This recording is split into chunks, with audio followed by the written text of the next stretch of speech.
Le leader du championnat sort dès la première spéciale et ce rallye de Croatie a viré au chaos total. Crevaison, sortie, panne mécanique, personne n'a été épargné. Salut les pilotes, on se retrouve pour la quatrième manche en WRC au rallye de Croatie. Pour la première manche, 100% asphalte, c'est parti pour le débrief.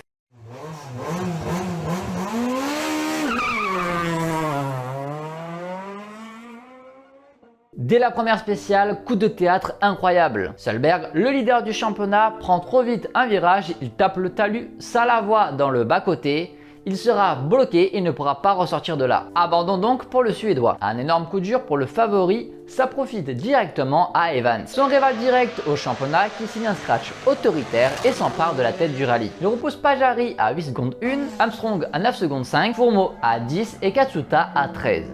Mais la malchance continue. Armstrong, alors qu'il était en train de signer le meilleur temps, subit une crevaison, tout comme Adrien Fourmeau. L'Irlandais perd 30 secondes mais il peut encore se mêler à la bataille tandis que le Français perd 1 minute 14. Evans, qui pouvait creuser un écart important au championnat, se fait surprendre à son tour. Il tire tout droit suite à un problème de note. Gros coup dur pour le Gallois, c'est donc Pajarri qui en profite pour prendre la tête pour la première fois de sa carrière en WRC. Il devance Neuville, auteur du scratch, et Katsuta, 3ème. Armstrong confirme son bon rythme et tout proche de signer son premier temps scratch, seulement à 1/10 du temps de Neuville. Pajarri s'offre le scratch dans la suivante et s'offre un petit peu d'air en tête. Malheureusement, Armstrong subit une double crevaison suite à une erreur, c'est l'abandon pour lui. Pajarri augmente encore légèrement l'écart, tandis que Katsuta s'offre un peu d'air sur Neuville. Neuville, très performant, reprend la seconde place à Katsuta. Désormais, les trois premiers sont seulement regroupés en 8 secondes. Neuville réussit à grappiller encore une seconde, mais dans la spéciale la plus facile de la journée, les Hyundai galèrent. Pajarri double quasiment l'écart et possède désormais 14 secondes d'avance. Rien n'est joué encore pour le Finlandais, le rallye va être encore très long. Samedi, l'écart reste stable en tête, mais la bataille fait rage derrière entre Katsuta et Neuville. Le japonais reprend la seconde place avant que le belge ne la récupère. Katsuta, dans un faux rythme, passe à travers la spéciale et perd 16 secondes. Fourmeau tape un poteau et casse sa suspension. Image assez insolite, Fourmeau et Coria seront invités par les Croates pour venir manger. Évidemment, le photographe a eu le droit à une assiette aussi. En général, Pajarri reste solide leader. Katsuta démarre fort et reste dans la lutte pour la victoire. La spéciale 14 est un vrai carnage. Presque tous les pilotes crèvent à l'exception de Neuville. Pajarri doit même s'arrêter pour changer sa roue. Neuville possède désormais 1 minute 15 d'avance sur Katsuta et 1 minute 35 sur Pajarri. Dimanche, au général, les choses ne devraient pas trop bouger. Mais le super dimanche s'annonce lui intéressant. Solberg prend d'emblée la tête 4 secondes 3 d'avance sur Evans, puis Fourmeau, Armstrong et Pajarri. Avant la Power Stage, Solberg mène toujours 8 secondes sur Evans. La troisième place entre Armstrong et Fourmeau n'est séparée que par 1 seconde 4. Finalement, ce sera l'Irlandais qui réussit à garder cette troisième place. Adrien a malheureusement subi une crevaison, il attaquera jusqu'au bout, mais ça ne passera pas. C'est la première désillusion pour Hyundai, mais le calvaire ne fait que commencer. Alors large leader avec 1 minute 14 d'avance, Neuville n'a plus qu'à rallier l'arrivée pour gagner. Malheureusement, dans un droite, il se fera surprendre et tapera un panneau de signalisation. Il ouvre son train avant, il va rouler et tenter de finir la spéciale, mais à mi-parcours, on sait déjà que c'est fini. Katsuta remporte donc ce rallye. Forcément, il est assez étonné, voire même gêné. On assiste même à un podium assez bizarre parce qu'il n'y a pas vraiment de célébration ou de joie. Neuville méritait vraiment de gagner, mais les erreurs font partie du rallye. Du coup, Katsuta gagne pour la deuxième fois de sa carrière et d'affilée, et il prend même la tête du championnat. Deuxième, Pajarri signe un troisième podium d'affilée, et du coup troisième, Hyundai sauve un petit peu les meubles avec Paddon qui monte sur le podium. Et ce sont donc les seuls WRC à l'arrivée. Oliver Solberg remporte le super dimanche et la Power Stage. Armstrong, malgré qu'il termine loin, a montré de très bons chronos sur ce rallye et c'était vraiment de bon augure pour la suite. Fourmeau et Neuville ont quand même eu un peu du mal, mais Neuville a réussi à trouver un peu plus de rythme ce week-end sur Fourmeau, quand même assez malchanceux avec la crevaison.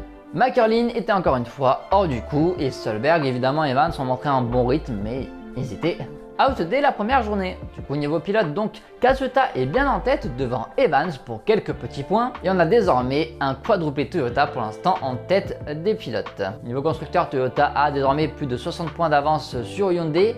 Sur le prochain rallye des îles Canaries, malheureusement l'écart devrait augmenter. L'an dernier c'était la Berezina pour Hyundai ce rallye. Allez, on passe maintenant au WRC2. Vendredi, dès le départ, c'est une vraie bagarre entre les Lancia.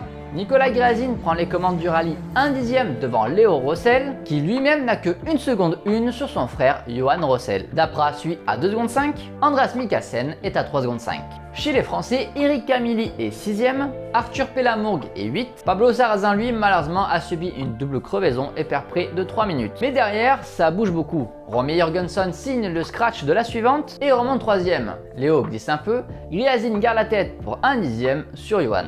Grosse frayeur pour Pelamourgue dans un gauche très sale alors qu'il était en train de signer le meilleur temps. Finalement, Johan Rossel prend les commandes du rallye, Jorgensen crève et Johan creuse. 40 leaders avec 22 secondes d'avance sur Gréazine, 40 sur Cajon et 49 sur Léo Rossel. Le samedi, Johan gère parfaitement devant. Mais derrière, c'est la guerre. Léo reprend la 3ème place à Cajon et la Spéciale 11 fait de sérieux dégâts. Léo frôle un arbre de très près, Pelamourgue manque aussi un arbre et part en tête à queue, Korhonen part large dans un champ. Seul Johan ne fait aucune erreur. Gros tournant aussi, Nicolas Gréazine a un problème mécanique et se fait dépasser par Korhonen, il est désormais 4ème. Résultat, Léo Rossel passe second, mais la journée se termine mal pour nos autres Français, Arthur Pelamourgue et Eric Camilli sont victimes d'une sortie de route. Tandis que Sarrazin abandonne sur souci mécanique. Dimanche, devant c'est quand même plus calme, Rossel a plus d'1 minute d'avance sur son frère, sauf catastrophe, c'est gagné. Derrière, Léo Rossel sécurise la 2e place, Nicolas Gréazine revient fort et passe 3ème sur Korhonen, qui est en difficulté et chute dans le classement, il se fait même dépasser par Cajon. Léo continue d'aligner d'excellents chronos et Johan s'impose sur cette manche du WRC2. C'est la première victoire pour Lancia donc en WRC2. Léo Rossel termine second, c'est un podium historique avec les frères donc qui terminent 1 et 2. Et 3ème, nous avons Gréazine qui signe un doublé podium pour Lancia. Cajon a joué de malchance avec sa crevaison, Korhonen avait un très gros rythme avant de craquer le dimanche, Léo Rossel est donc désormais en tête du championnat. Et on va donc terminer avec les juniors WRC. Kalle Kalberg prend la tête du rallye dès le début et construit son avance au fur et à mesure le vendredi et le samedi, notamment face au Turc Ali Turkan et l'Irlandais Rahil. Mais tout bascule quand Kalberg crève dans la 11 et redescend 3ème à plus d'1 minute du leader. Il ne panique pas et il attaque une remontée impressionnante. Il reprend la 2e place et pointe seulement à 50 secondes de la tête. Avec une grosse attaque, il parvient même à ramener l'écart à 20 secondes avant la Power Stage. Mais ça ne sera pas assez, c'est le Turc Ali Turkan qui s'impose sur cette manche pour 17 secondes 3 sur Kalberg. N'oubliez pas de vous abonner pour ne rien manquer. Quels sont vos pronostics pour le prochain rallye 100% asphalte, donc aux îles Canaries, un rallye outrageusement dominé par Toyota l'an dernier. Je vois Oliver Solberg s'imposer devant Sébastien Ogier et 3ème Evans. Pour le reste, franchement, je sais pas, ça dépendra des performances, Katsuta, Paillari. Est-ce que les Hyundai vont être dans le rythme? Honnêtement, l'an dernier c'était la Bérésina, je les vois pas être dans le coup cette année. Sauf surprise ou casse mécanique peut-être. N'hésitez pas à écrire vos pronostics en commentaire. La prochaine manche sera donc du 23 au 26 avril 2026. Quant à nous, on se retrouve le 29. Je vous dis à bientôt les pilotes.